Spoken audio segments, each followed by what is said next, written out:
Team Cyprian TV, once again, welcome and thank you for supporting me. May Almighty God bless you. So guys, juzi kuna story ilikuwa imetrend kwa mtandao ambapo mama mmoja kutoka Nyankono Village ni Konge, Nyamira County aliweza kuchomewa kwa nyumba yake ndani. It's a very sad story guys. Nimeisikiza kutoka kwa my relatives, nimesikiza kutoka kwa close friends na ni uchungu sana. Ni furaha ya kila mzazi unapopeleka mtoto shule, amalize, apate kazi, pengine asaidie ama asisaidie. Huyu mama waliweza kusomesha watoto wao vizuri sana, watoto wakabarikiwa ama wakafanikiwa wakaenda ng'ambo. Watoto wamejengea mama yao nyumba mzuri sana. Na pale nyumbani, mama vile hawa malelative wanasema alikuwa ni mtu mzuri sana. Amekuwa akiishi na watoto wa malelative. Yaani ni mtu alikuwa na roho mzuri sana. Lakini binadamu ni akina nani? Binadamu waliweza kukatisha maisha ya huyo mama. Waliingia kule ndani, ni kama walikuwa wamejificha huko, wakaweza kumchomea ndani ya nyumba yake. It's very painful guys. It's a painful story. Nao hapa mimi kitu najiuliza, hiyo siku kulikuwa na wageni, sisi mimi kati ya wale watu walikuja huko ndio mmoja alijificha ama yani mtu aliingia aje? This story it's the same like ya wale watu wa Amerika, ule mama na baba, wageni walitembea wakaenda kidogo kidogo wakapatikana kama wameuliwa kwa nyumba. Yani it's something yenye ukisikiza inaumiza roho sana. Guys, anyway, nataka tuisikie hii story vile wanaelezea. At least hapo kwa comment section guys utatuambia, do you think ni wivu imefanya huyu mama akauliwa juu watoto wake wameenda ng'ambo, wamemjengea nyumba mzuri, juu hiyo nyumba imeachwa hapo yote. You can imagine nitaweka hiyo nyumba hapo chumione. So guys, wacha tuweze kuwasikiza, tusikie vile walivyokuwa wakiongea. And guys, I can say thank you so much wale ambao mnaendelea kusubscribe to this channel. Niliwaambia tumerudi, tutakuwa tukiwaletea habari vile inavyotufikia. So guys, kama you have a story, we are back. You can DM me, my number is 0710988656. So guys, let's listen to the family, kile walikuwa nacho ama kile walichosema. Thank you guys, let's listen. Akiwa na watoto wake, pia sisi tulikuwa wadogo hapa. So tumemea na hao watoto, auntie ametulea hadi tukafika mahali tulikuwa kila mtu akaenda shughuli zake. Sasa nyanya yetu pia vile alikufa, auntie akabaki, sasa yeye ndio tulikuwa tunaita mama. Yeye ndio tungekuja, ningesikia niko na stress mahali niko, mimi ni kufunga virago na kukuja hadi hapa. Tunaongea na auntie anatuongeresha, mimi natoka narudi. Sasa saa hii hii boma iko na giza. Kwa sababu sidhani kama kuna mtu mwenye anaweza kuwa na nguvu ya kukuja hapa kuishi peacefully vile tulikuwa tunakujanga. Hatuelewi vile itakuwa. But tunaomba serikali kama inaona hii mambo, kwa sababu hatujui ni nini ilifanyika, watusaidie kufanya uchunguzi. Justice ifanyike kwa hii familia. Mimi sina kitu ya kusema. Saa hii Mungu tu atupe justice peke yake, hivyo tu. Sasa mimi sijui vile naweza sema, but sijui mtu aliingia mapema ndiye akajificha kwa nyumba, kwa sababu hakuna mlango yenye imeharibika. Tuseme maybe walibomoa mlango ama walifanya nini. But tena hiyo siku tukikuja, kuna mti huko chini, kuna mapera kubwa sana huko. Tuliona ni kama hapo ndio watu walikanyagia kutoka huko. Kwa hiyo kaona tu. But hatujui alikuwa ndani, walikuwa na kifungu. Hata kama walikuwa na kifungu, ile milango inakuanga na kifungu, yani locks za chini. Alifungua aje?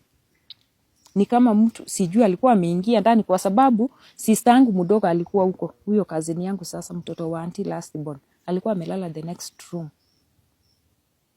But imagine ya kusikia kitu.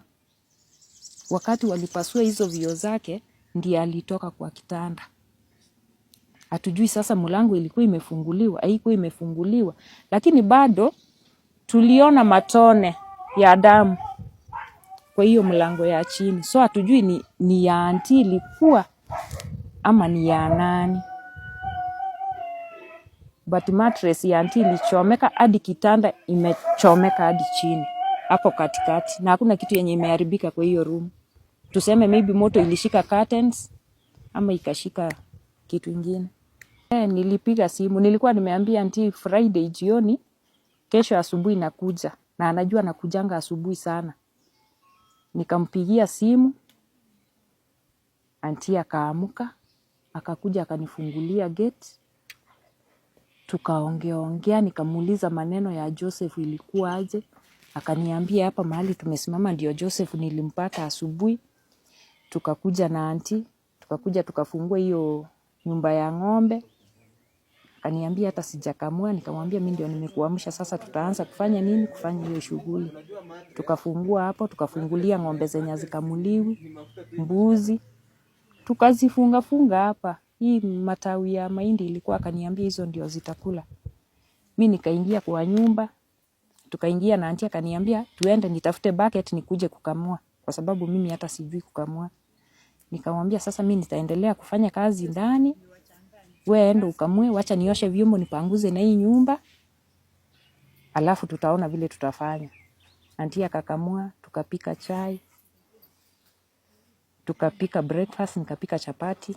Auntie most of the time auntie alikuwa on calls. Hadi nikamuuliza auntie, mbona unaonekana uko sawa na mimi naona siko sawa? Kwa sababu hiyo uncle yetu alikuwa amewawa some 1 day 2 days. Mbona akaniambia mtoto wangu, hii maneno tunaachia Mungu. Nikamwambia mimi roho yangu ni mzito, sioni kama uko sawa, lakini kama umeniambia tuachie Mungu ni sawa. Tukaongea vile wageni walikuja, nikaprepare chakula ya wageni wa kanisa walikuwa wamekuja, nikawapikia, tukaweka chakula wakakula. Tukaendelea. Sasa auntie alikuwa busy na wageni kwa nyumba na mimi nikijipanga hapa. Auntie akaniongeresha, saa 10 ikafika, nikapigiwa simu gari iko ready yenye inanirudisha sasa. Nikaenda hapo sitting room kwa wageni, nikaambia auntie naondoka. Akaniambia Nyamo, si ungeongoja wageni waende? Nikamwambia si unajua sitaki kupanda pikipiki, wacha hao watu wafanye nini wanipeleke, nitakuambia. Hiyo Saturday nilitoka hivyo, nikafika kwangu, nikapigia auntie simu, hakuchukua. Mapema nimwambie nishafika so asikuwe na stress, hakuchukua. Si tukafanya shughuli zangu sasa vile kwa nyumba niko na kaduka. Tukatoka kwa kaduka kwa sababu niliacha msichana huko. Tukatoka tukaenda kwa nyumba. Vile tumefika kwa nyumba hivi I think ilikuwa saa 2. Auntie akanipigia simu, akaniambia Nyamo, nimeona simu yako. Nikamwambia nilikupigia nikuambie nilifika salama. Auntie unaendelea aje? Niko salama. Umekula? Ati nimekula. Umefunga gate? Ati saa zile wageni walitoka nilifunga gate kitambo. Nikamwambia umefunga milango? Ati tuko sawa, hata tunaingia kwa kitanda. Nikamwambia sawa, wewe lala poa, tutaongea kesho. Alafu so hii incident imefanyika lini? Kuamkia Monday. Okay. Uncle Isaya alikuwa mgonjwa. Aligonjeka. I think alimaliza 1 year. Alikuwa amepata accident.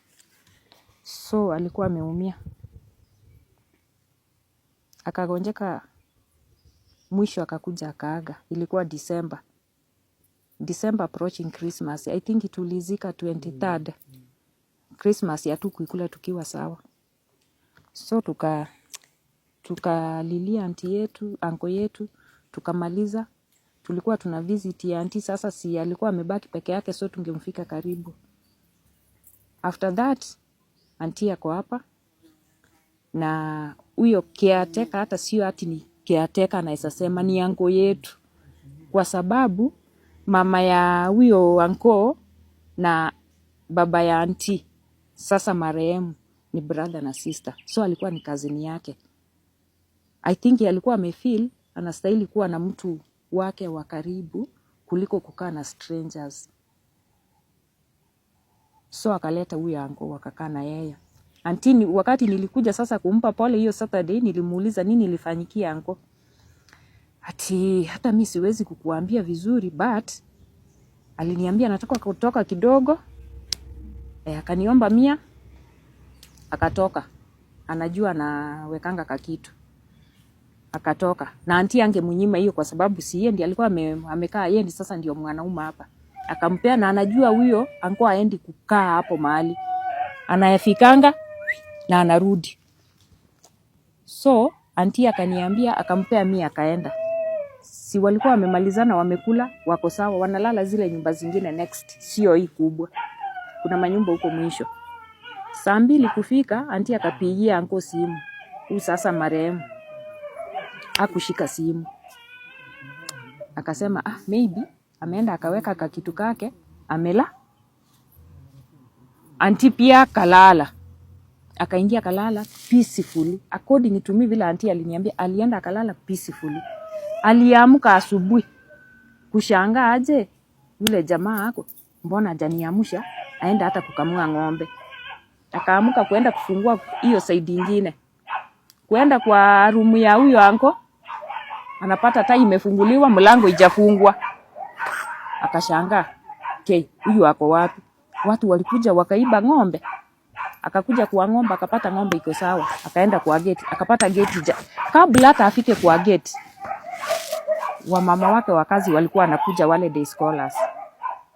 Akasikia wanapiga nduru. Akiwa tu hapo on the way kuteremka kwa gate. Akawauliza mbona mnapiga? Ati Joseph ndio huyu hapa chini. Gate haijafungwa.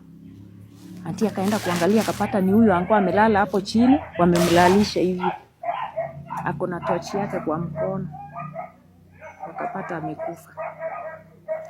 After that anti hajamaliza hata 3 days. Na yeye tumepigiwa simu ndio huyu. Mimi nilikuja nikingangana kukuja, nikajua maybe naweza mpata hapo. Tulikuwa tunaongea na huyu bro. Yeye alikuwa kwa simu. Tulikuwa tunaongea na yeye, namwambia, "Bosco mmetoka?" Ati nyama, tutatoka kuenda wapi tuko? Anti yako? Ati yeye anti yako. Nini imefanyika? Anti amechomeka. So barabara, kupita barabara kitambo nifika hapa nikapata washatoa anti, but niliangalia hiyo kitanda nikashanga. Roho zetu zimeumizika. Yaani roho zetu yaani sijui kama tuko na administration hapa ama tuko na nini. Mi saa zingine najiuliza, wakati walipata ango amekufa huko, mbona hawakutake step waambie hata anti, wewe toka kwa hii boma kwanza, maybe tuchunguze hii kitu ndio utarudi.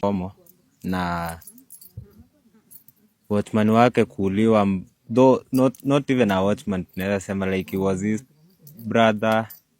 Alikuwa ni kama ango yetu kwa hii familia yetu. Kuuliwa, it's just a sad story and a very shocking story.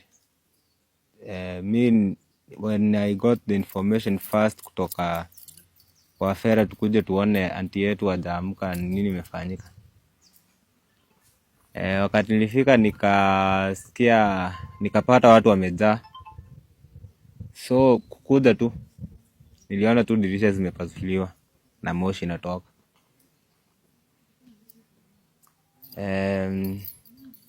Nilikuwa napigiwa masimu na mandugu zangu kuulizwa nini ina happen kwa ground. Ni kitu ambayo ilikuwa inafunja moyo sana, and in an honest way sidhani kama mtu unaweza hata fanyia adui yako hivyo kitu kama hiyo yenye ilikuwa imefanyika. Si kitu tunaweza sema is that serikali ya Kenya iko,